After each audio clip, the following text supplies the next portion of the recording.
প্রতিটা মানুষের জীবনে একবার হলেও জীবনটাকে গড়ে তোলার জন্য একটা সুযোগ আসে। অনেক সময় এই সুযোগ নিজের কাছে আসে, তাকে খুঁজতে হয় না। যারা সময় মতো সুযোগটাকে চিনতে এবং কাজে লাগাতে পারেন তারাই সফল হন, আর যারা অবহেলা করে এড়িয়ে যান তাদের জীবনটা সেখানেই থেমে থাকে। এমনই একটা গল্পের স্পষ্ট বহিঃপ্রকাশ ঘটানো হয়েছে এই মুভিতে। একজন সাধারণ মধ্যবিত্ত পরিবারের ছেলে ভাস্কর কুমার, যিনি মাত্র ৬,০০০ টাকা বেতনের একজন সাধারণ ব্যাংক কর্মচারী। স্ত্রী সন্তান নিয়ে অভাবের মধ্যে চলে তার সংসার।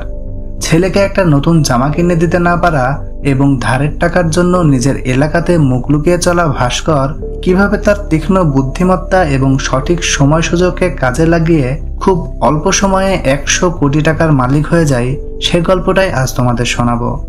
Hello everyone, it's me Lincoln. Welcome to and explain another blockbuster. তো চলো আর কথা না বাড়িয়ে মূল গল্পে যাওয়া যাক।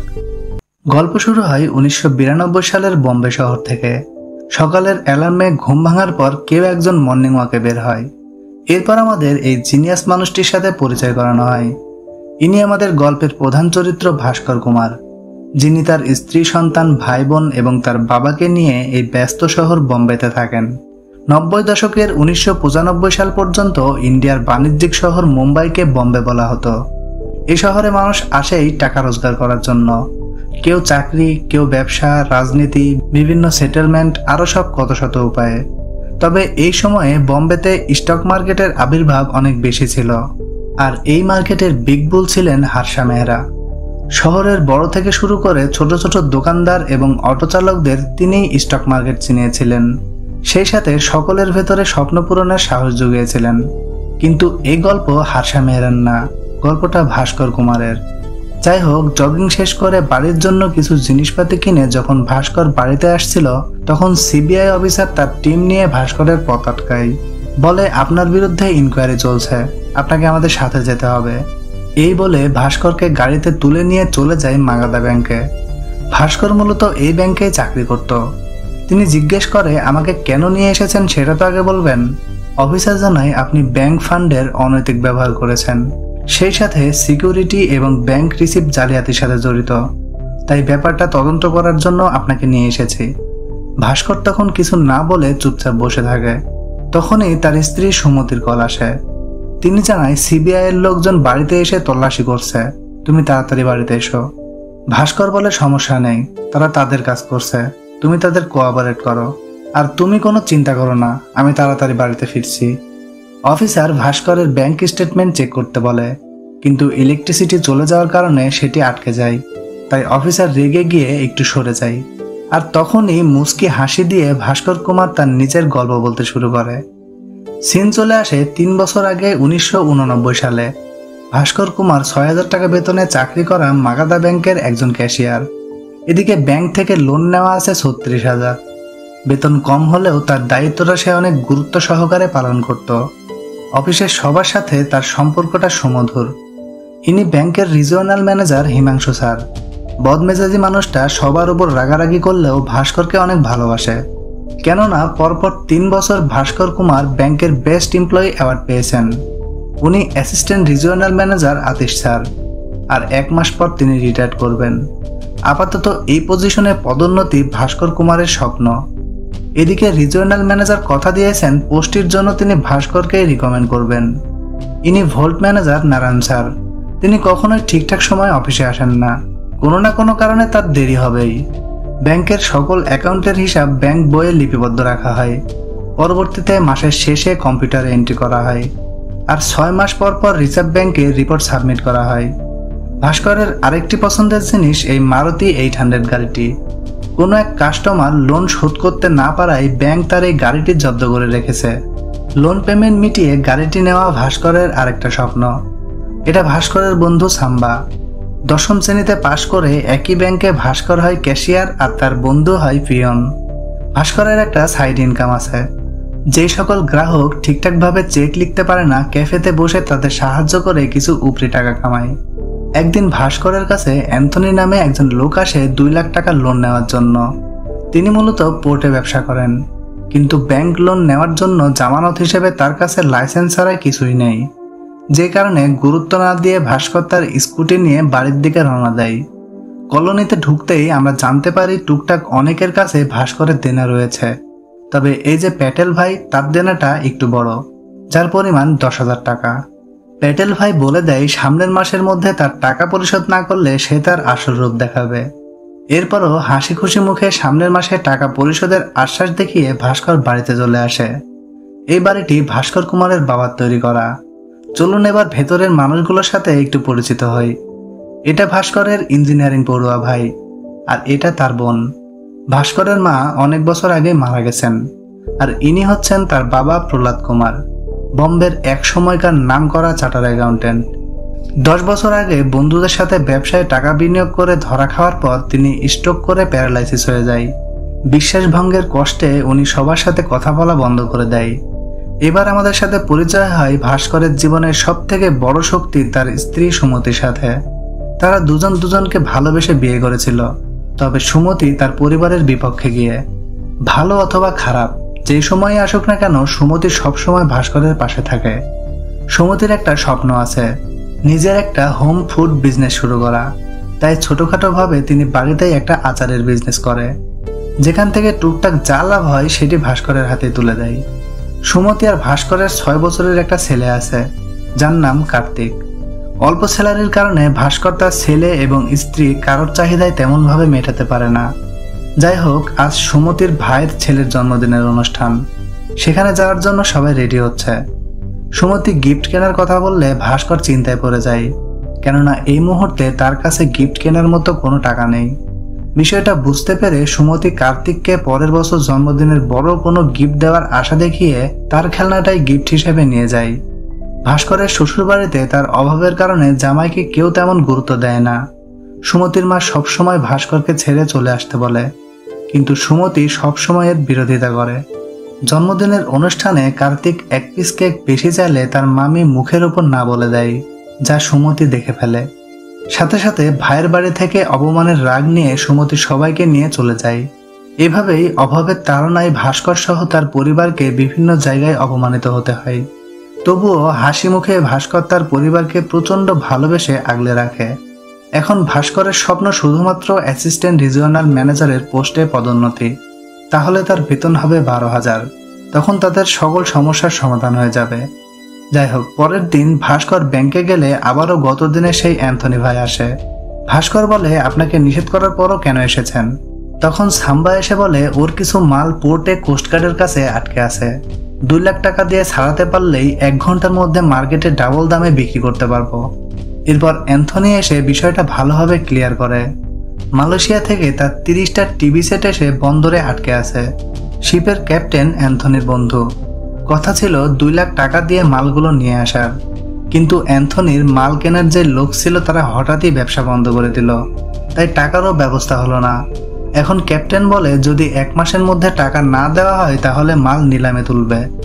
সাম্বা ভাস্করকে বলে, তো শালাবাবু তো ভালো টাকা কামাই, দেখ তার কাছ থেকে কিছু নেওয়া যায় কিনা।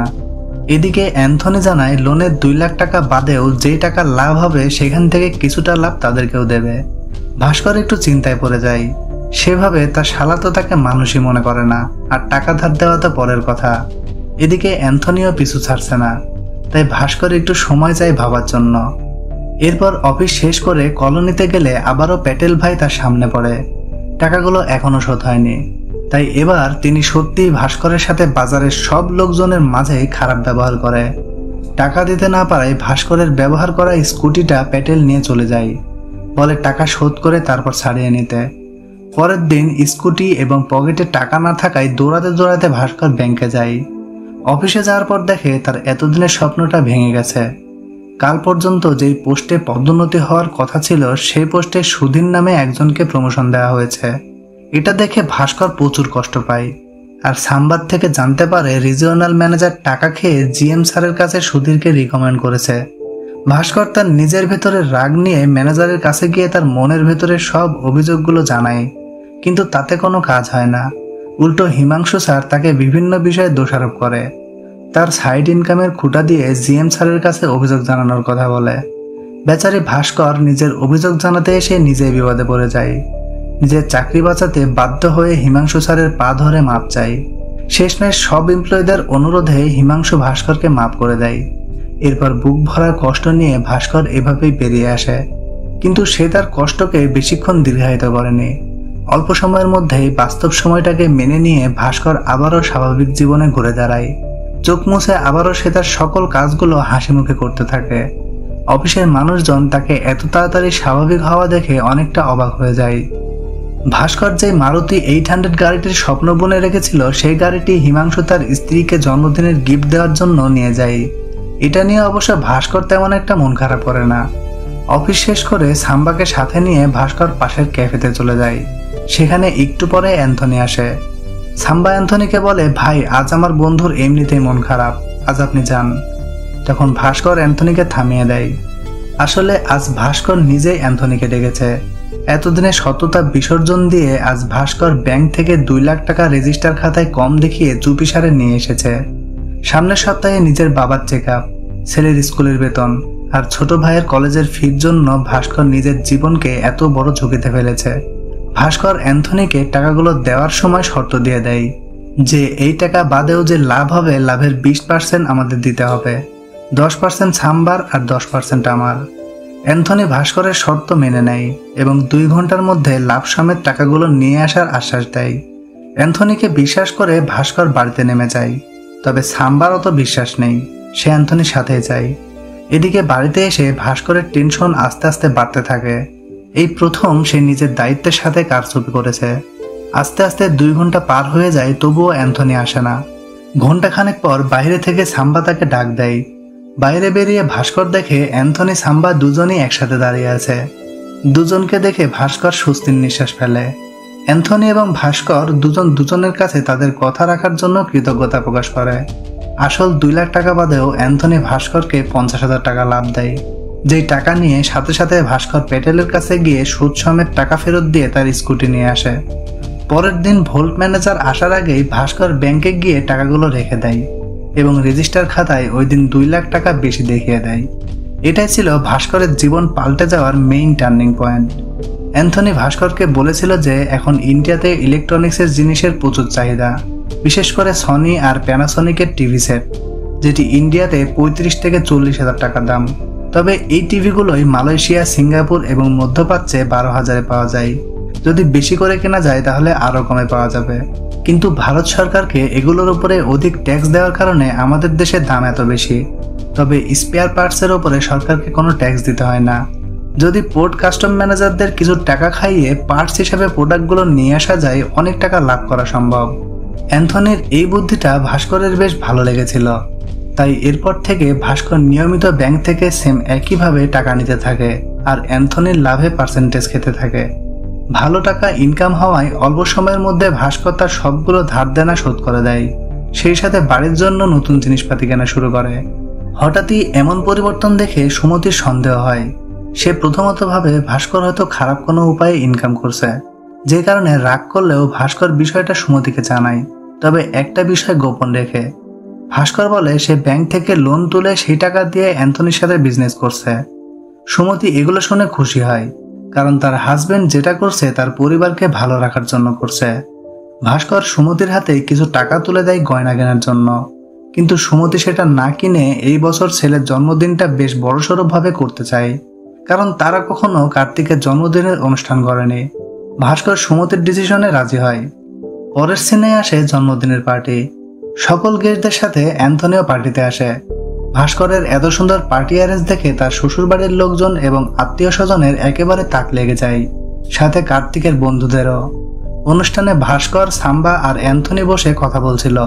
তখন অ্যান্থনি বলে তার ছেলে আমেরিকাতে চাকরি পেয়েছে, সেও কিছুদিনের মধ্যে আমেরিকা চলে যাবে।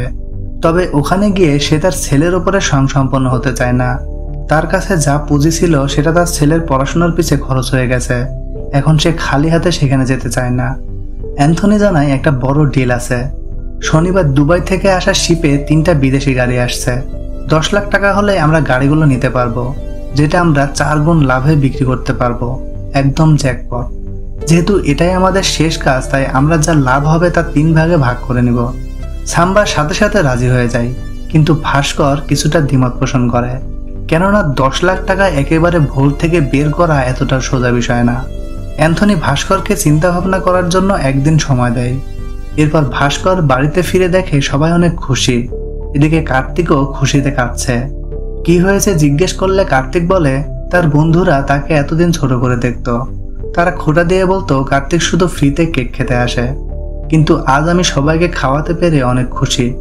মামার বাড়িতে প্রতিবার একই শার্ট পরে যায় জন্য মামাতো ভাই বলতো তোর বাবাকে তোকে শার্ট কিনে দেয় না, কিন্তু আজ সে আমার স্যুটের দিকে অবাক হয়ে তাকিয়েছিল। আমি অনেক খুশি বাবা, এখন থেকে আমি তোমাদের সব কথা শুনবো, ভালোভাবে পড়াশোনাও করব। পরিবারের এবং ছেলের এমন খুশি দেখে ভাস্কর ভাবে তাকে আরো বেশি টাকা কামাতে হবে, কেননা টাকার কারণে আজ তার পরিবারের মুখে এমন হাসি ফুটেছে। ভাস্কর তার ডিসিশন চেঞ্জ করে, অ্যান্থনিকে ফোন করে জানিয়ে দেয় শনিবার সন্ধ্যার মধ্যে টাকার ব্যবস্থা হয়ে যাবে। এরপর শনিবার ভাস্কর একটা সুটকেস নিয়ে অফিসে যায়। ভোল্ট ম্যানেজার সুটকেসের ব্যাপারে জিজ্ঞেস করলে ভাস্কর বলে কাল অফ ডে জন্য আজ সন্ধ্যায় সে শহরের বাইরে যাবে। যদিও আজ টাকাটা তুলতে ভাস্করের অনেকটা ঝামেলা হয়, তারপরেও সব ঝামেলা পার করে ভাস্কর পুরো 10 লাখ টাকা অ্যান্থনির হাতে তুলে দেয়। ওই দিন তারা তিনজনই গিয়ে পোর্ট থেকে গাড়ি নিয়ে আসে, কিন্তু গাড়ি আনার পর বড় একটা ঝামেলা হয়ে যায়। গাড়িগুলো যার কাছে বিক্রি করবে তাকে আজ পুলিশ ধরে নিয়ে গেছে। এদিকে সোমবার সকালের ভেতরে টাকাগুলো ব্যাংকের ভোল্টে রাখতেই হবে, না পারলে দুজনই ধরা পড়ে যাবে। সবাই প্রচুর টেনশনে পড়ে যায়। ভাস্কর এটার বিকল্প কিছু ভাবতে থাকে। সে অ্যান্থনিকে বলে বম্বে অথবা অন্য প্রদেশে গাড়ি বিক্রি করা যাবে কি না একটু খোঁজ নিয়ে দেখতে। এরপর অ্যান্থনি খোঁজ নিয়ে জানতে পারে গোয়াতে একটা রিসোর্টের মালিক আছে যার কাছে গাড়িগুলো বিক্রি করা যাবে, কিন্তু সমস্যা হলো ইম্পোর্টেড গাড়িগুলো এখান থেকে পুলিশি চেকপোস্ট পার করে গোয়াতে নিয়ে যাওয়া অনেক রিস্কি। তাই বুদ্ধি খাটিয়ে ভাস্কর গাড়ির 3টা নকল সরকারি নাম্বার প্লেট বানিয়ে নেয়। সেই সাথে রাস্তা থেকে 4টা ফকিরকে তুলে নিয়ে এমএলএ সাজিয়ে দেয় এবং একটা কলগালকে মডেল সাজিয়ে গাড়িতে তুলে নেয়, যেন ভিআইপি ভেবে পুলিশ রাস্তায় কোনো ঝামেলা না করে। প্ল্যান মোতাবেক তারা সফল হয়। শেষমেশ গোয়াতে পৌঁছে তারা গাড়িগুলো বিক্রি করে। 10 লাখ বাদেও 3টা গাড়িতে তাদের মোট 20 লাখ টাকা লাভ হয়। ভাস্কর ওদের প্রত্যেককে 1 লাখ টাকা করে দেয়, কেননা তাদের কারণে গাড়িগুলো নিয়ে আসা সম্ভব হয়েছে। তারা প্রত্যেকেই প্রচুর খুশি হয়। লাভের বাকি 15 লাখ টাকা তারা 3 জন ভাগ করে নেয়। এখান থেকে বম্বে ফিরে এসে অ্যান্থনি সোজা এয়ারপোর্টে চলে যায়, কারণ আজই সে আমেরিকা চলে যাবে। ভাস্কর আর সাম্বার থেকে বিদায় নিয়ে অ্যান্থনি চলে যায়। এরপর ভাস্কর বাড়িতে এসে লাভের টাকাগুলো রেখে বাকি 10 লাখ টাকা সুটকেসে ভরে ব্যাংকের উদ্দেশ্যে চলে যায়। কিন্তু ব্যাংকের সামনে যেতেই ভাস্কর দেখে একটা পুলিশের গাড়ি থেমে আছে। ভাস্কর তো প্রথমে ভয় পেয়ে যায়, ভাবে হয়তোবা সে ধরা পড়ে গেছে। কিন্তু ব্যাংকের ভেতরে ঢুকতেই আসল ব্যাপারটা জানা যায়। ম্যানেজার হিমাংশু এবং অ্যাসিস্ট্যান্ট সুধীর 10% করের বিনিময়ে কাস্টমারদের লোনের ব্যবস্থা করে দিত।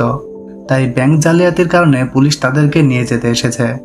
ভাস্কর ভোল্ট থেকে 40 লাখ নিয়ে এসে রেজিস্টারে লেখার সময় নারায়ণকে 50 বলে দেয়। এভাবে বাকি 10 লাখ টাকা সে মিলিয়ে দেয়। ব্যাংকের কেউই এই বিষয়ে কিছু বুঝতেই পারে না। বিকালে সাম্বা ভাস্করকে বলে ভাই এখন তো আমাদের হাতে অনেক টাকাই আছে, আমরা ব্যাংক থেকে টাকা না নিয়ে এই টাকা দিয়েই এখন ইম্পোর্টেড ব্যবসা করতে পারি। ভাস্কর সাম্বাকে বুঝিয়ে সুঝিয়ে এখানে থামতে বলে। সে বলে গত 48 ঘন্টা আমাদের জন্য হলুদ সিগন্যাল ছিল, কিন্তু এখন রেড সিগন্যাল, আমাদের এখান থেকে বেরিয়ে আসা উচিত।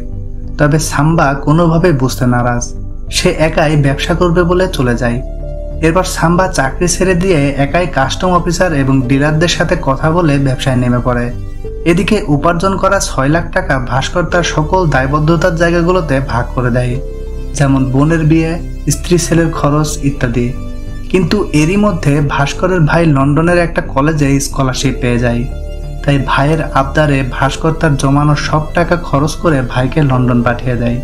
পরের দিন ভাস্কর ব্যাংকে এসে দেখে চেয়ারম্যান স্যার এসে বসে আছে। সেই সাথে ভাস্করের পছন্দের মারুতি 800 গাড়িটি হিমাংশুর বাড়ি থেকে নিয়ে এসে ব্যাংকের সামনে রাখা আছে। ভাস্কর ভেতরে ঢোকার পর লতা বলে তাকে চেয়ারম্যান স্যার ডেকেছে। অনেকটা ভয়ে ভয়ে চেয়ারম্যান স্যারের কাছে গেলে ভাস্কর জানতে পারে মাগাদা ব্যাংকের সকল শাখার পুনর্গঠন করা হচ্ছে। কেননা গত দিনের ঘটনার কারণে শুধু এই ব্যাংকের নয়, মাগাদা ব্যাংকের সকল শাখার রেপুটেশন নষ্ট হয়েছে। তাই অনেককে চাকরি থেকে ছাঁটাই করা হচ্ছে, আবার অনেককেই প্রমোশন দেওয়া হচ্ছে। ভাস্কর অনেক বছর যাবৎ এই ব্যাংকে সততার সাথে চাকরি করেছে, সেই সাথে সকলে তাকে অনেক ভালোবাসে। তাই জিএম স্যার রিকমেন্ড করলে চেয়ারম্যান স্যার ভাস্করকে একেবারে জুনিয়র লেভেল থেকে এজিএম পোস্টে পদোন্নতি দেয়, যে পোস্টের মাসিক স্যালারি 19,500 টাকা। সেই সাথে ভ্রমণ ভাতা এবং অন্যান্য সুবিধা। চেয়ারম্যান স্যার ভাস্করকে জিজ্ঞেস করে তার আর কিছু লাগবে কিনা। তখন ভাস্কর তার পছন্দের মারুতি 800 গাড়িটি চেয়ে নেয় আর বুক ভরা খুশি নিয়ে বাহিরে এসে গাড়িটির দিকে তাকিয়ে থাকে। এত বছর যাবৎ এই স্বপ্ন নিয়েই তো ভাস্কর বেঁচে ছিল। অবশেষে আজ তার স্বপ্ন পূরণ হলো। আর সুমতিকে জড়িয়ে ধরে খুশির খবরটা দেয়। বেচারি সুমতিও এই আশাতেই এত বছর বুক বেঁধেছিল। তবে মুভির আসল কাহিনী তো এখান থেকেই শুরু। সিন বর্তমানে আসে। ইলেকট্রিসিটি আসলে স্ক্যানারে আটকে থাকা ভাস্করের ব্যাংক স্টেটমেন্ট বেরিয়ে আসে। আর সেটা দেখেই সিবিআই অফিসার লক্ষণ রায়ের চোখ কপালে উঠে যায়। একজন সাধারণ ব্যাংক কর্মকর্তার অ্যাকাউন্টে 100 কোটি টাকা। সিবিআই অফিসার জিজ্ঞেস করে, আপনি তো বেতন পেতেন 19,500 টাকা, কিন্তু 6 মাসের বেতনে আপনার অ্যাকাউন্টে এত টাকা কিভাবে জমা হলো? আর এই লক্ষ লক্ষ টাকার ট্রানজ্যাকশন কিসের? সিবিআই ভাস্করের থেকে এগুলোর ব্যাখ্যা চাই। সিন আবারও ফ্ল্যাশব্যাকে আসে। চেয়ারম্যান স্যার ভাস্করকে বলে, জিএম বিনোদ ব্যাঙ্গালোর শাখার কাজে ব্যস্ত, তাই তোমাকে কিছু এক্সট্রা দায়িত্ব পালন করতে হবে, বিশেষ করে হার্ষা। তিনি আমাদের একজন অনেক গুরুত্বপূর্ণ ক্লায়েন্ট।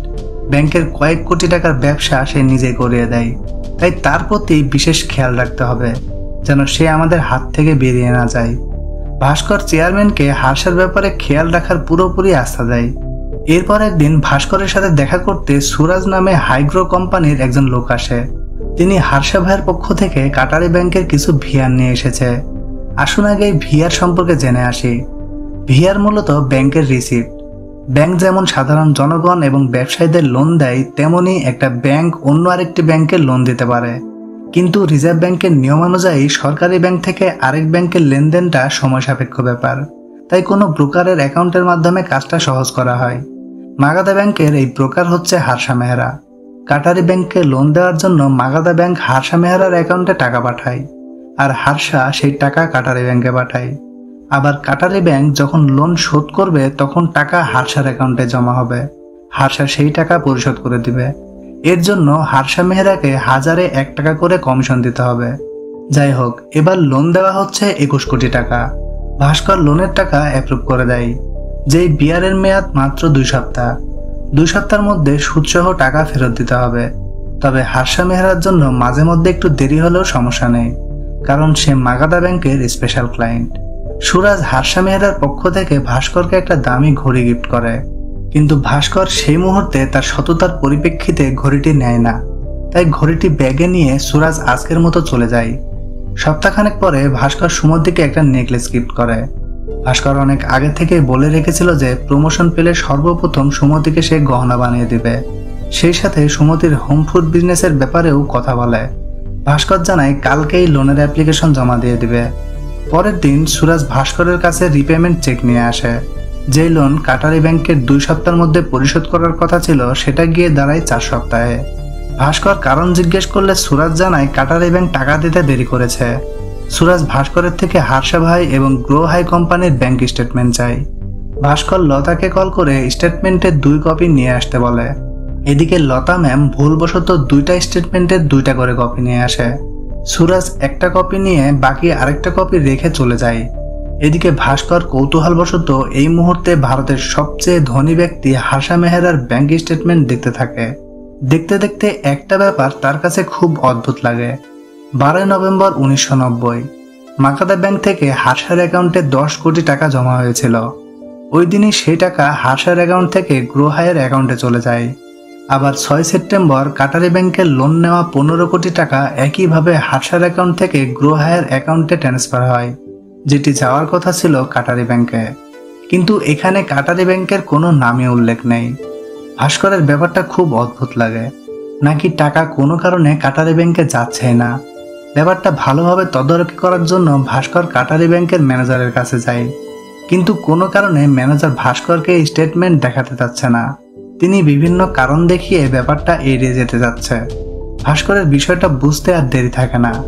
ম্যানেজারের গলায় সোনার চেন এবং হাতে টাইটানের ঘড়ি দেখে বুঝে যায় ইনি হার্ষার কাছে বিক্রি হয়ে গেছে। শুধু ম্যানেজারই নয়, পুরো ব্যাংক তার কাছে বিক্রি। ভাস্কর তো বুঝে যায় টাকাগুলো সব হার্ষার কাছে যায়, তবে এটা বুঝতে পারে না এত টাকা হার্ষা কি করে। পরবর্তীতে লোকাল মার্কেটে এসে ভাস্কর জানতে পারে হার্ষা আসলে শেয়ার জালিয়াতি করে। পছন্দ মতো কোম্পানির বড় বড় শেয়ার তিনি স্বল্প মূল্যে কিনে নেয়। তারপর নিজের লোকদের দিয়ে একই কোম্পানির শেয়ার অল্প অল্প করে বেশি দামে কিনিয়ে নেয়। যতক্ষণ না মার্কেটে কোম্পানির শেয়ার বাড়ছে ততক্ষণ সে শেয়ার কিনিয়ে রাখে। এরপর শেয়ারের দাম যখন হার্ষার কাঙ্ক্ষিত দামে পৌঁছায় তখন কোম্পানির নেওয়া সব শেয়ার তিনি বিক্রি করে দেয়। এর ফলে হার্ষা 4 সপ্তাহে 10 গুণ লাভ পায়। কাজটা ইল্লিগ্যাল, তবুও তিনি এই কাজ করেই কোটি কোটি টাকা কামায়।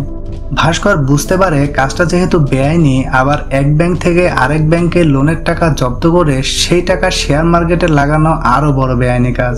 তাই ভাস্কর বাড়িতে ফিরে এসে অফিসে কল করে চেয়ারম্যান স্যারের অ্যাড্রেস জানার জন্য। সেই সাথে জানতে পারে অফিসে সুরাজ এসেছে তার বাড়ির অ্যাড্রেস নেওয়ার জন্য। ভাস্কর অ্যাড্রেস দিতে নিষেধ করে। সে চাচ্ছে পুরো বিষয়টা সম্পর্কে চেয়ারম্যান স্যারকে জানাতে। এরই মধ্যে ফোন রাখলে সুমতি আর কার্তিক স্কুল থেকে আসে। এসেই সুমতি ভাস্করকে বলে, জানো তোমার ছেলে আজ স্কুলে কি করেছে? ওর বন্ধু অনুজ আকৃতির ব্যাগ থেকে চকলেট চুরি করেছে। কার্তিক সেটা দেখে নিয়েছে। তাই অনুজ কার্তিককে অর্ধেক চকলেট খাওয়াতে চাই স্যারকে না বলার জন্য, আর ছোট্ট কার্তিক সেটাই মেনে নেয়। ভাস্কর কার্তিককে বলে, তুমি এমনটা কেন করলে? কার্তিক বলে, বাবা আমি যদি টিচারকে বলে দিতাম তাহলে টিচার চকলেটটা আকৃতিকে দিয়ে দিত, আমি তাহলে কি পেতাম? অনুজের কথা শোনাতে অর্ধেক চকলেট তো পেলাম।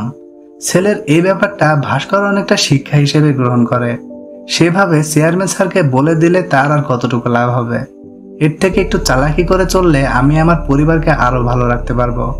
ভাস্কর আবারও অফিসে ফোন করে জানতে চায় এখনো সুরাজ অফিসে আছে কিনা। লতা জানায় সে এখনো বসে আছে। ভাস্কর লতাকে বলে দেয় তার কন্ট্যাক্ট নাম্বারটা সুরাজকে দিয়ে দিতে। এরপর দুজন ফোনে কথা বলে একটা বারে এসে দেখা করে।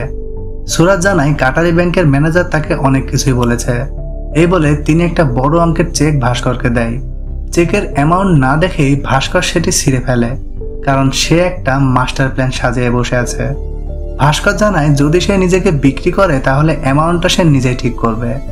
সুরাজ জানতে চায় তার কি প্রয়োজন। ভাস্কর বলে তার 2টা জিনিস লাগবে। প্রথমত, যেই বিয়ার ভ্যালু আপনারা নিয়ে আসেন সেখান থেকে 1% আমাকে লাভ দিতে হবে। দ্বিতীয়ত, আপনারা যেই শেয়ারগুলো লেনদেন করেন সেগুলো কেনার বা বিক্রির একদিন আগেই আমাকে জানাতে হবে। সুরাজ ভাস্করের এই 2 শর্তই মেনে নেয়। এরপর থেকে ভাস্কর নিয়মিত বিয়ার ভ্যালু অ্যাপ্রুভ করে এবং তার উপরে 1% করে লাভ নেয়। প্রথমেই লাভের 25 লাখ টাকা তুলে দিয়ে সুরাজ জিজ্ঞেস করে, স্যার আপনি তো প্রথমে আমাদের উপহার নিতে চাচ্ছিলেন না, কিন্তু এখন কিভাবে বদলে গেলেন? ভাস্কর জানায় এর কারণ হলো লেভারেজ। যখন আমরা কারোর সাথে চুক্তিতে যাই তখন অবশ্যই সুবিধাটা আমাদের বেশি নেওয়া উচিত। যদি এসব কথা ফাঁস হয়ে যায় তাহলে আমি আমার চাকরি হারাবো, কিন্তু আপনারা আপনাদের পুরো সাম্রাজ্যটাই হারাবেন। এগুলো শুনে সুরাজ চলে যায়, আর ভাস্কর আসে আনোয়ার নামে একটা ছেলের সাথে দেখা করতে। অ্যান্থনি থাকতে তিনি আনোয়ারের সাথে ভাস্করকে পরিচয় করিয়ে দিয়েছিল। বয়সে ছোট হলেও আন্ডারওয়ার্ল্ড হাওয়ালা আর টাকা পাচারের গুরু সে। ভাস্কর মূলত তার এই ইল্লিগেল 25 লাখ টাকাকে কিভাবে সাদা করা যায় সেই বিষয়ে আলোচনা করার জন্য আনোয়ারের কাছে আসে। আনোয়ার জানায়, স্যার কোনো রকম সন্দেহ ছাড়া দ্রুত যদি আপনি এই কাজ সম্পূর্ণ করতে চান তাহলে সব থেকে ভালো উপায় হলো লটারি, জয় জলরাম লটারিজ। ওদের টাকা দিলে বিজয়ী টিকিটটা আমাদেরই দিয়ে দিবে। এতে ওদের কমিশন দিতে হবে 3% আর আমার 1%। ভাস্কর ডিল ফাইনাল করে চলে আসে। এরপর আসে লটারির ড্রয়ের দিন। সকালে নিউজ পেপারে আসা ড্রয়ের নাম্বার দেখে ভাস্কর এমনভাবে চিৎকার করে ওঠে যে সবাই ভাবে সত্যি সে লটারি জিতে গেছে। এখন এই 25 লাখ টাকায় সে লিগ্যাল ভাবে সবকিছুই করতে পারবে। এরপর ভাস্কর একটা ট্রেডিং অ্যাকাউন্ট খোলে টাকাগুলো সব শেয়ার মার্কেটে ইনভেস্ট করার জন্য। সুরাজ তাকে কল করে জানিয়ে দেয় আগামীকাল কম দামে যতগুলো পারেন জাম্বার শেয়ার কিনে রাখবেন। কথা মতো শেয়ার কেনার জন্য কল করলে ব্রোকার কল ধরে না, তাই ভাস্কর গিয়ে সকালে একটু রাগারাগি করে। এরপর বলে আগামীকাল মার্কেট খোলা মাত্র 17 লাখ টাকায় যতগুলো জাম্বার শেয়ার কেনা যায় সব কিনে রাখবি। কথা মতো পরের দিন ভাস্করের 17 লাখ টাকার শেয়ার কেনা হয়ে যায়। 2 সপ্তাহ পর সুরাজ কল করে ভাস্করকে জানায় আজ মার্কেট বন্ধ হওয়ার আগেই সব শেয়ার বিক্রি করে দিবেন। তাই ভাস্কর তখনই তার সব শেয়ার বিক্রি করে দেয়। শেয়ারগুলো বিক্রি করে ভাস্কর একেবারে 4.5 গুণ লাভ করে, মোট 70 লাখ টাকা। সিন এবার বর্তমানে আসে। সিবিআই অফিসার লক্ষণ রায় তার এই মাস্টার মাইন্ড দেখে অবাক হয়ে যায়। তার থেকে বেশি অবাক হয়ে যায় কিছুদিন পরেই একদিনে তার 69 লাখ টাকা উইথড্র দেখে। সিবিআই জানতে চায় এত টাকা সে কোথায় খরচ করেছে। সিন পাল্টে যায়। ভাস্কর জানতে পারে তার বোনের কলেজের একটা ভালো ছেলের সাথে সম্পর্ক রয়েছে। ছেলেটি MBA ফাইনাল ইয়ারে পড়ে। তাই ছেলের বাড়ির লোকজনের সাথে কথা বলে দুইজনের বিয়ের দিন তারিখ ঠিক করে। এরপর বিয়ের জন্য ভাস্কর সুমতিদের নিয়ে শহরের সব থেকে দামি জুয়েলারির দোকানে গহনা কিনতে যায়। ভেতরের স্টাফরা ভাস্করদের প্রথম থেকে কেমন একটা পাত্তা দিচ্ছিল না। সাধারণ মধ্যবিত্ত মানুষ ভেবে আর পোশাক পরিচ্ছদ দেখে তেমন গুরুত্বপূর্ণ কেউ মনে করেনি। সুমতি একটা গহনা পছন্দ করে চেক পেমেন্ট করতে চাইলে তারা চেকটি নিতেও সংকোচ করে। বিষয়টি ভাস্করের ইগোতে লেগে যায়, তাই সাথে সাথেই সবাইকে নিয়ে বের হয়ে যায়। ভাস্কর ভাবে শুধু টাকা থাকলে হবে না, টাকাগুলোর কারিশমা মানুষকে দেখাতে হবে। এরপর ব্যাংক থেকে তার বোনের বিয়ের বাজেট স্বরূপ পুরো 69 লাখ টাকা তুলে নিয়ে আসে। টাকাগুলো নিয়ে সোজা চলে যায় শপিং করতে। লাখ লাখ টাকার দামি দামি শপিং করে ভাস্কর নিজেদের জন্য একটা ব্র্যান্ড নিউ গাড়ি কিনে নেয়, যার দাম 16 লাখ টাকা। এরপর দামি পোশাকে নতুন গাড়ি নিয়ে ভাস্কর পরিবারের সাথে চলে যায় সেই গহনার দোকানে।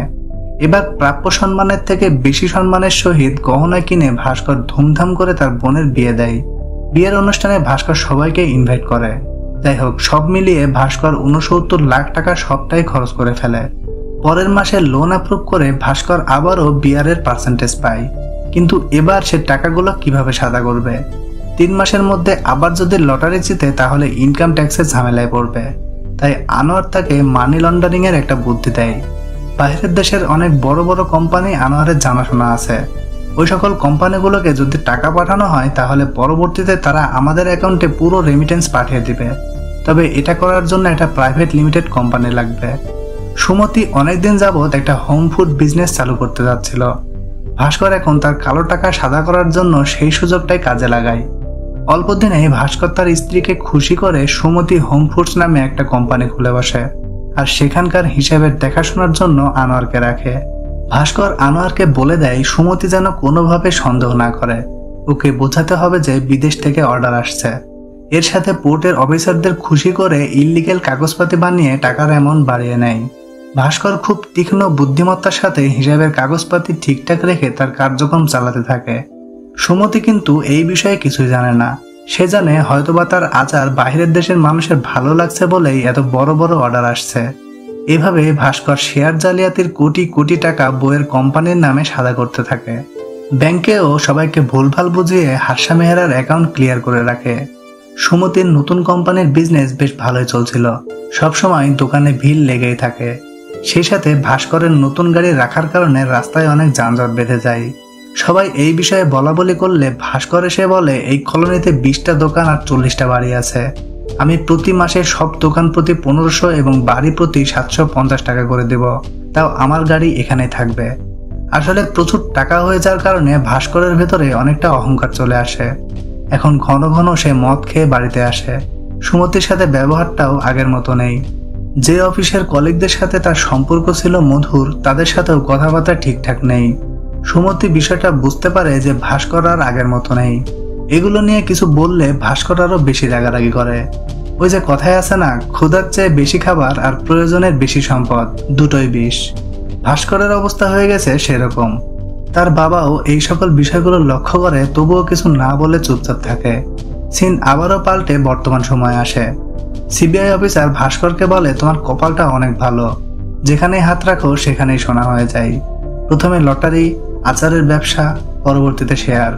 তুমি তো অনেক সম্পদশালী মানুষ, কিন্তু এমন সিম্পল ভাবে কেন থাকো? ভাস্কর বলে, আল্লাহ যখনই কারোর ভেতরে অহংকার দেখেন তখনই তাকে জোরে থাপ্পড় দেন।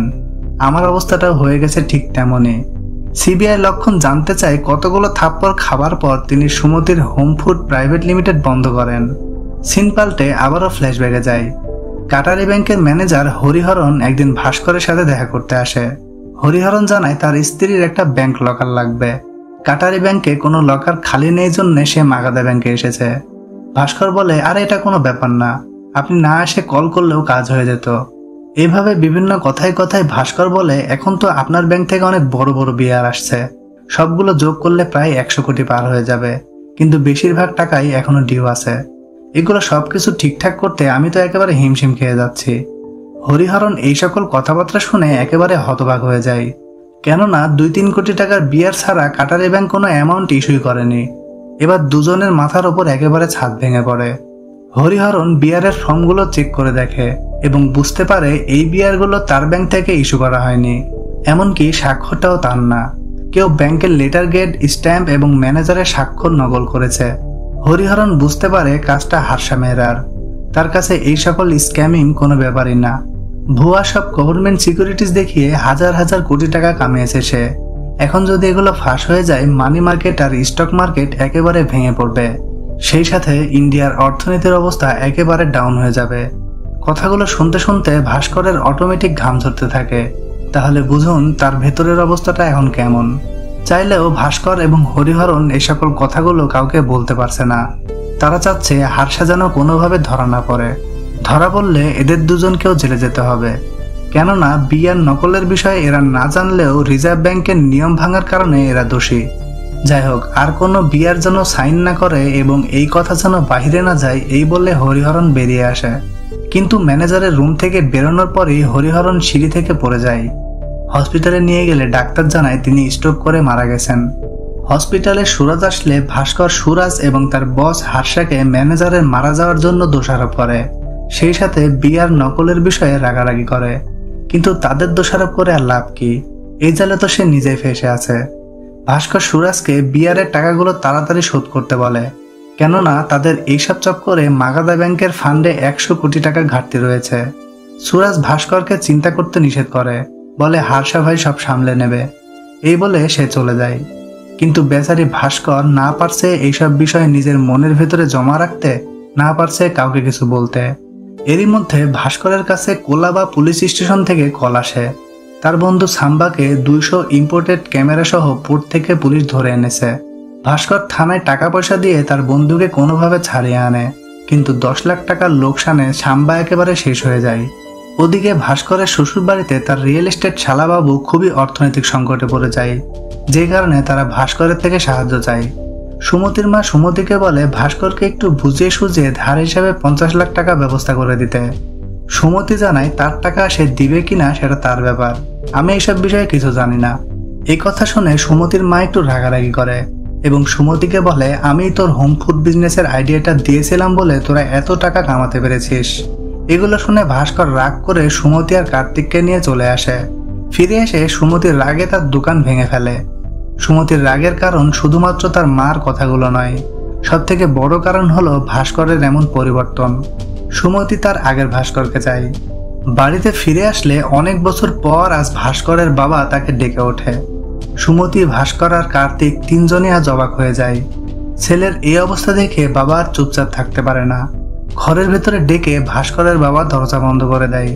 এরপর সুমতি হোম ফুডসের বড় বড় পেমেন্টের চালানপত্রগুলো ভাস্করকে দেখায়। ভাস্কর বলে বাবা বাইরের কোম্পানিগুলো সব ডলারে পেমেন্ট করে, এজন্য অ্যামাউন্টগুলো অনেক বড়। ভাস্করের বাবা বলে, তুই হয়তো ভুলে গেছিস তোর বাবা এক সময়কার নাম করা চার্টার অ্যাকাউন্টেন্ট ছিল। তুই কোন খেলায় মেতেছিস সেটা আমি ভালো করে বুঝতে পারছি। ভাস্কর জানায়, বাবা আমি যা করছি সবকিছু আমার পরিবারের জন্য করছি।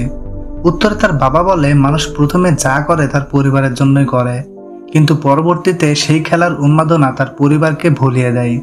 জুয়া খেলাটা গুরুত্বপূর্ণ কিছু নয়, গুরুত্বপূর্ণ হলো তুমি কখন সেই খেলাটা থামাবে। বাবার এই কথাটায় ভাস্করের জীবন আরো একবার পাল্টে দেয়। এরপর থেকেই ভাস্কর ধীরে ধীরে পরিবর্তন হতে থাকে। সুমতি হোম ফুডস কোম্পানি একেবারে বন্ধ করে দেয়। নিজের কাছে যতগুলো শেয়ার কেনা ছিল সব শেয়ারগুলো বিক্রি করে দেয়। সেই সাথে পরের বার সুরাজ বিয়ারের এগ্রিমেন্ট নিয়ে আসলে ভাস্কর তা ছিঁড়ে ফেলে এবং সুরাজকে বের করে দেয়। এখন সে অনেকটা নিজেকে পরিবর্তন করে নিয়েছে। নিজের ভুলগুলো সে পুরোপুরি বুঝতে পেরেছে। তাই যাদের যাদের সাথে খারাপ ব্যবহার করেছিল ভাস্কর সবার কাছে ক্ষমা চেয়ে নেয়। নিজের ছোট ভাইকে বিদেশে বাড়ি কিনতে বলে, বোনের নামে নিজের বাড়ি সহ আরো একটা অ্যাপার্টমেন্ট লিখে দেয়। সুমতির রিয়েল এস্টেট ভাইকে 50 লাখ টাকা দেয়, আর এই টাকার লাভের 10% তার বন্ধু সাম্বাকে দিতে বলে। ভাস্কর মোটামুটি সবাইকে তার নিজের টাকায় পুরোপুরি স্বাবলম্বী করে দেয়। এভাবে সে নিজেকে অনেকটা শুধরে নেয়। কিন্তু সুমতি এখনো ভাস্করের উপরে অনেকটা বেশি অভিমান করে আছে। তাই ভাস্কর সুমতিকে কথা দেয় সে এখন থেকে সবসময় তার পুরনো ভাস্করকে দেখবে। তাই আর বেশি অভিমান না রেখে সুমতিও ভাস্করকে ক্ষমা করে দেয়। পরের দিন অফিসে এসে ভাস্কর জিএম স্যারের সাথে দেখা করে। তিনি ভাস্করের থেকে জানতে চায় কাটারি ব্যাংকের বিয়ার সে কেন অ্যাপ্রুভ করেনি। ভাস্কর বলে, স্যার পেন্ডিং অ্যামাউন্ট অনেক বেশি, তাই মাগাদা ব্যাংকের আর্থিক স্বার্থে আমি আর কোনো বিয়ার অ্যাপ্রুভ করতে পারবো না। এভাবে এক কথা দু কথায় জিএম স্যার ভাস্করকে এটার জন্য ফোর্স করে। তাই রাগারাগি করে ভাস্কর জিএমকে রেজিগনেশন লেটার দিয়ে বেরিয়ে আসে। ব্যাংকের সবাই ভাস্করকে অনেক ভালোবাসে, তাই ভাস্কর খুশি মনে সকলের থেকে বিদায় নিয়ে চলে যায়। চাকরি ছাড়ার 2 দিন পরে আসে বর্তমান সময়ের সিন, মানে আপনারা মুভির প্রথমে যেটি দেখছিলেন। এবার আসে ভাস্করের বর্তমান সময়ের অবস্থা। সিবিআই লক্ষণ ভাস্করকে বলে, আপনি বিভিন্ন আর্থিক অপরাধ করেছেন, তবে কোনো প্রমাণ না রেখে। কিন্তু আমরা যেহেতু এসেই পড়েছি, সেহেতু খালি হাতে তো আর ফিরে যেতে পারি না। আমরা যদি আপনার আর আপনার স্ত্রীর আর্থিক লেনদেনের সকল রিপোর্ট তদন্ত করার জন্য আইটি এবং ইডি ডিপার্টমেন্টে পাঠাই, তাহলে তারা আপনাদের অ্যাকাউন্ট ফ্রিজ করে দিবে। এরপর আপনাদের এক অফিস থেকে আরেক অফিস দৌড়াতে দৌড়াতে জীবন পার হয়ে যাবে, কিন্তু একটা পয়সাও পাবেন না। আপনি নিমিষেই ধ্বংস হয়ে যাবেন। তার থেকে এক কাজ করুন, গ্রো হাই কোম্পানির নামে একটা 100 কোটি টাকার চেক লিখে ফেলুন। হার্ষা ওই টাকা তার অ্যাকাউন্টে পাঠিয়ে পরবর্তীতে আপনার ব্যাংকে জমা দিয়ে দিবে, যার ফলে আপনিও বেঁচে যাবেন, সেই সাথে ব্যাংকের টাকা ব্যাংকেই থেকে যাবে। ভাস্কর বুঝতে পারে এত সব কিছু শুধুমাত্র তার অ্যাকাউন্টের 100 কোটি টাকার জন্যই। সেই সাথে এই অফিসাররাও পুরো স্ক্যামের সাথে জড়িত। এবার সিবিআই লক্ষণ ভাস্করকে ব্যাংকের জিএম এবং চেয়ারম্যানের সামনে নিয়ে যায়। এখানে আসার পর ভাস্কর আরো ভালোভাবে বুঝতে পারে চেয়ারম্যান সহ সবাই এই বিষয়গুলো অনেক আগে থেকে জানতো, মানে এরাও এই সবকিছুর সাথে জড়িত। তবে যখন হার্ষা বিয়ারের জন্য ব্যাংকের লেটার গ্রেড ও সাইন নকল করা শুরু করলো, তখন তারা ফাঁসানোর জন্য বলির পাঠা হিসেবে ভাস্করকে এই পজিশনে পদোন্নতি দেয়। চেয়ারম্যান আরো বেশি রেগে যায় রিজার্ভ ব্যাংকে কমপ্লেন করার জন্য। হ্যাঁ, এর ভেতরেই ভাস্কর প্রিন্সিপালের কাছে গিয়ে মাগাদা ব্যাংকের স্ক্যামিং এর ব্যাপারে কমপ্লেন করে। যাই হোক, এখন চেয়ারম্যান ভাস্করের অ্যাকাউন্টের 100 কোটি টাকার জন্য জোরপূর্বক ভাস্করকে সাইন করায়। ভাস্করও আর কোনো উপায় না থাকায় চেকে সাইন করে হাসি মুখে বেরিয়ে আসে। শেষবারের মতো মাগাদা ব্যাংকে বিদায় জানিয়ে ভাস্কর চলে যায়। চেয়ারম্যান ভাবে ভাস্কর তার পরিবারকে কোনো ঝামেলায় না ফেলার জন্য বা তার পরিবারকে ভালোবেসে এই কাজটা করলো, কারণ সে একজন সাধারণ মধ্যবিত্ত ভারতীয়। তো মুভির কাহিনী কি এখানেই শেষ? না, সবার ধারণা পাল্টে দিয়ে এবারই ঘটে মুভির আসল টুইস্ট। ভাস্করের সাইন করা চেকগুলো যখনই সুরাজ অ্যাপ্রুভ করার জন্য নিয়ে আসে, তখনই জানা যায় ভাস্করের অ্যাকাউন্ট 10 দিন আগেই ডিঅ্যাক্টিভেট হয়ে গেছে, সেই সাথে পুরো টাকাটা তুলে নেওয়া হয়েছে। কিন্তু এখনো কেন তার অ্যাকাউন্টে টাকা দেখাচ্ছে? এর কারণ হলো, আমরা জানি তখনকার সময়ে এই ব্যাংকের পুরো মাসের প্রত্যেকটা অ্যাকাউন্টের রেজিস্টার খাতায় হিসাব রাখা হয় এবং মাসের শেষে কম্পিউটারে সেটা আপডেট করা হয়। তাই যেহেতু এটা 10 দিন আগের ঘটনা, তাই এখনো এটা কম্পিউটারে আপডেট হয়নি। এই খবর শুনে চেয়ারম্যান সহ সবার মাথায় হাত পড়ে যায়। কিন্তু কথা হলো, ভাস্কর এখন কোথায়? আমরা দেখি ভাস্কর অলরেডি প্লেনের মধ্যে। সে তার পরিবারকে নিয়ে আমেরিকা চলে যাচ্ছে। আসলে আগে থেকে ভাস্কর বুঝতে পারে সে যতই সমাধান হোক কোনো না কোনো ঝামেলা লেগেই থাকবে। তাই সে আর তার বাবা পরামর্শ করে তারা পরিবার নিয়ে দেশ ছেড়ে আমেরিকা চলে যাবে। ভাস্কর জানতে পারে আমেরিকাতে 1 কোটি টাকা ইনভেস্ট করলে পুরো পরিবার গ্রিন কার্ড পেয়ে যাবে আর 5 বছর পর নাগরিকত্ব পাওয়া যাবে। তাই ভাস্কর অ্যান্থনিকে ফোন করে আমেরিকাতে একটা হোটেল কিনে ফেলে এবং তার বাবার কিছু শুভাকাঙ্ক্ষীদের সাহায্যে আমেরিকা যাওয়ার পুরো কাগজপাতি আর পাসপোর্ট খুব অল্প সময়ের মধ্যেই রেডি করে ফেলে। এভাবেই ভাস্কর তার পরিবার নিয়ে আমেরিকা চলে যায় এবং সিবিআই লক্ষণের জন্য বাড়িতে তার স্ত্রীর বানানো সুস্বাদু আচার রেখে যায়। বেচারি লক্ষণ ভাস্করকে পাক আর না পাক খাওয়ার জন্য আচার তো পেল। এরপর রিজার্ভ ব্যাংকে ভাস্করের কমপ্লেন দেওয়ার ফলে 100 কোটি টাকা নিখোঁজের অভিযোগে ব্যাংকের জিএম আর চেয়ারম্যানকে পুলিশ ধরে নিয়ে যায়। এদের সাথে হার্ষা মেহরা এবং সিবিআই লক্ষণও ফেসে যায়। ভাস্করকে বলির পাঠা বানাতে গিয়ে তার জিনিয়াস মাইন্ডের কাছে সবাই একসাথে ধরা খেয়ে যায়। ওদিকে ভাস্কর আমেরিকাতে হোটেল কিনে রাজকীয়ভাবে তার পরিবার নিয়ে জীবন পার করছে। এটাই ছিল আমাদের লাকি ভাস্করের ভাগ্য, যেটি সে নিজের হাতে তৈরি করে নিয়েছে। একটা মানুষের মৃত্যু এবং সঠিক সময়ে তার বাবার কথাগুলো ভাস্করের জীবনকে পুরোপুরি বদলে দেয়। যাই হোক, গল্পের ইতি টানার আগে ভাস্কর সবার উদ্দেশ্যে একটা মেসেজ দিয়ে যায়। জেতার পর হারলে শুধু হারার কথাই মনে থাকে, কিন্তু হারার পর জিতলে সেটা ইতিহাস হয়ে যায়। আপনি কিভাবে শেষ করেছিলেন, ইতিহাস কেবল সেটাই মনে রাখবে। বন্ধুরা, তোমাদের জীবনে সুযোগগুলো সময় মতো কাজে লাগানোর জন্য অবশ্যই তোমাকে সবসময় তৈরি থাকতে হবে। মনে রাখবে, নিজের কাজের প্রতি ভালোবাসা আর অঙ্গীকার থাকলে সুযোগ তোমার কাছে ঠিকই আসবে। ভিডিওটি ভালো লাগলে লাইক, কমেন্ট, শেয়ার করে দিও। সবাই ভালো থেকো, দেখা হচ্ছে পরের ভিডিওতে। টিল দেন, টেক কেয়ার, আল্লাহ হাফেজ।